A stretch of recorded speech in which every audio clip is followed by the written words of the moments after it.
യഥാർത്ഥത്തിൽ ആര്യാടൻ മുഹമ്മദും എന്താ പറയുക അൻവറും ഒക്കെ തമ്മിൽ നേരത്തെ ഈ പറഞ്ഞ കുടുംബപരമായ ബന്ധം തന്നെയുണ്ട്.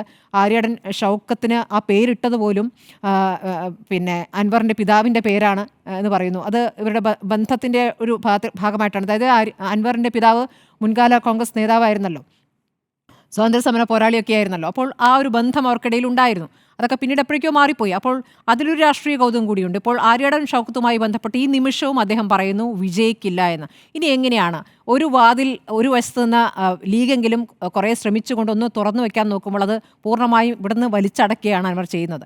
അപ്പോൾ ഇനിയുള്ള സാധ്യതകൾ അൻവർ എല്ലാ തരത്തിലും അടക്കുകയാണ്. ഇന്നെങ്കിലും വായടച്ച് വെക്കാമായിരുന്നു. അദ്ദേഹം വായടച്ച് വെച്ചില്ല എന്ന് മാത്രമേ രാവിലെയും പ്രതികരിച്ചു, ഉച്ചയ്ക്കും പ്രതികരിക്കുന്നു, 3 നേരം എന്നുള്ള രീതിയിൽ പ്രതികരിക്കുക. അദ്ദേഹത്തിന് മാധ്യമങ്ങളെ കാണുമ്പോൾ അദ്ദേഹത്തിൻ്റെ കൺട്രോൾ പോവുകയാണ്. എന്തൊക്കെ പ്രതികരിക്കാം, എന്തൊക്കെ പ്രതികരിക്കാൻ പാടില്ല എന്നുള്ളത് അദ്ദേഹത്തിന് അറിയില്ല. ഒരു രാഷ്ട്രീയ നേതാവ് എന്ന നിലയ്ക്ക് ചില കാര്യങ്ങൾ പുറത്തേക്ക് പറഞ്ഞുകൂടാ എന്നുള്ള അടിസ്ഥാനപരമായൊരു തത്വം ഉണ്ടല്ലോ, അത് അദ്ദേഹത്തിനില്ല.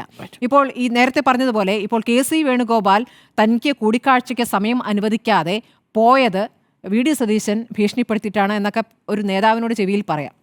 പുറത്ത് വിളിച്ച് പറയേണ്ട കാര്യമല്ല. ഒരു പക്ഷേ ഈ പറഞ്ഞതുപോലെ VD സതീശൻ എന്തെങ്കിലും പറഞ്ഞു കാണും, എനിക്ക് ഇങ്ങനെയാണ് ഞാൻ ഇത്രയും ഉറച്ചൊരു നിലപാടെടുത്ത കാര്യത്തിൽ KC എങ്ങനെ സംസാരിക്കരുതെന്ന് പറഞ്ഞിട്ടുണ്ടാകാം.